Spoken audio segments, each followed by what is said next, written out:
Welcome in, Stephen Swanner, now joined by the head coach of Trevecca women's basketball, Doug Novak. Coach, coming off a big win last night in the conference, moving you to 6-4 in the Gulf South.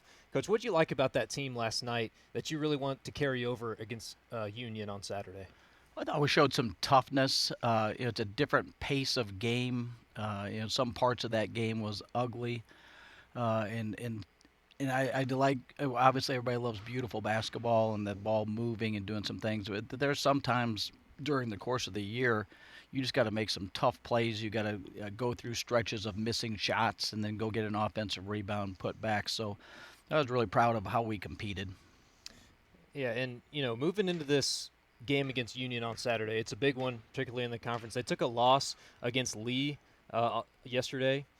Coach, this has been one of the most fun game preparations I've ever done because looking into these two different styles, I mean, it's the number one scoring offense for Union in the conference, but Trevecca is the number one scoring defense in the conference. What do you think is the key to success in being able to stop their offense that is so trigger happy?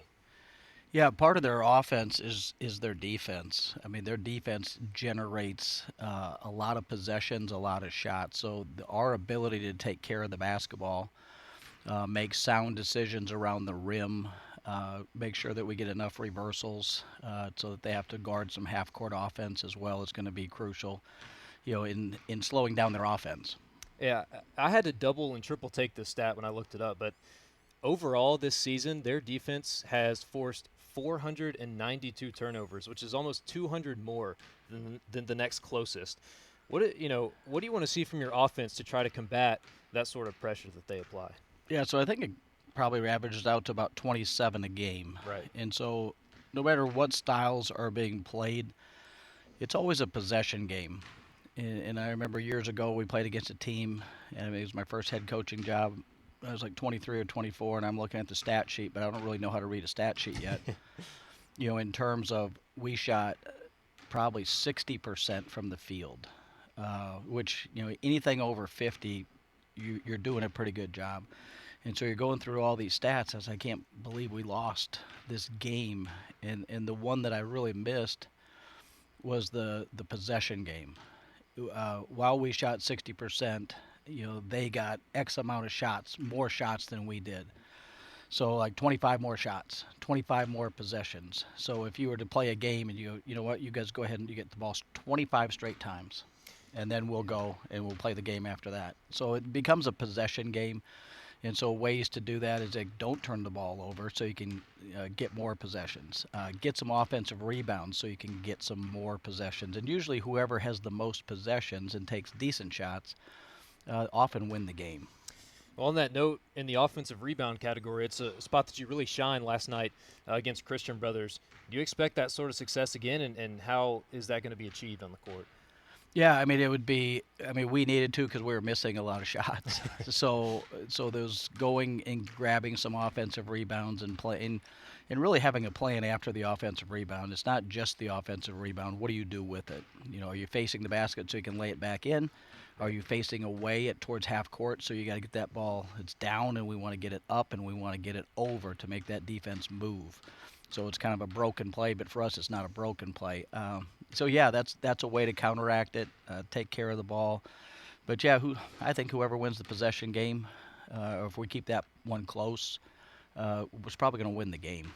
Talk a little bit about the contributions that you've gotten from your post players. Obviously, Cheyenne Trotter is one of those that's averaging a double-double. She's got 7 double-doubles in 15 games played.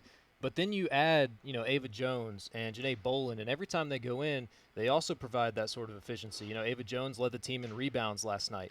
So, talk about the ability and the sort of success that they provide by being able to give sort of a post by committee. Yeah, they've been growing, and we saw it before you guys saw it. It was happening on the floor, on the practice floor, and that group, and Dayana Perryman is in there as well. She is, and she just hasn't had the opportunity for minutes wise, but they are growing each other like crazy. They probably in the course of a practice, they probably get straight post work 20 to 25 minutes where it's just devoted to them, and they've really taken it serious, and they've done a fantastic job. and it's fun to see them grow. And they help each other on the baseline. And it's helpful for us too, because there really isn't much of a drop off. It's a different kind of post coming in there with each one of them. They have a special set of skills, and yeah, that's it's been a lot of fun to watch them grow. It has indeed been a ton of fun to watch the post play from those 3 or 4 players, depending on the game. Coach, we believe as sports fans that fans play a big role in the game. I want you to give your best pitch to why the students and fans need to come out for this game against Union tomorrow. Well, it's like our team. I not a whole lot of expectations for our team, just because I hate to set expectations because it might be better than anything that I ever dreamed of. And if they reach what I expected, then it's like, yeah, they reached what I expected. So I like the enjoyment, the surprise. It's what athletics is all about. So we don't come out with a lot of goals or expectations. We want to play great basketball, but to see our team grow, and if you're some of these fans have been out here from the beginning and watching us from the first exhibition, and it is starting to get momentum, and they're starting. It's the fans there should be a groundswell with the fans too, because they're watching some of these freshmen come on that didn't get minutes early. They're watching all this stuff, and they're a part of it. And so, yeah, this second part of the season, and it's fun basketball. It's not like you're in a big SEC arena where you're far away from the action. You're right on top of them. And in fact, if you sit behind our bench, you hear every word that I say. Right. Some good, some bad. But you get to be it. And then and I, when my kids were younger, they got to play and they got to go to games in gyms like this, and you just walk onto the court and you talk to the players and you get to know them.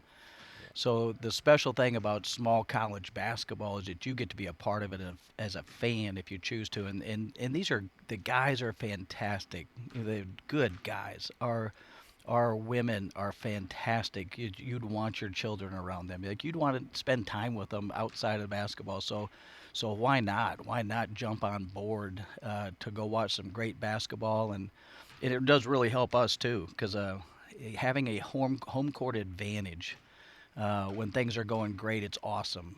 It can be deafening for the other team. It's if you're down a little bit and they help you get back up. Well, Coach, we thank you for the time and wish you the best of luck. Trevecca Trojans and Union Bulldogs coming up next on Flow College.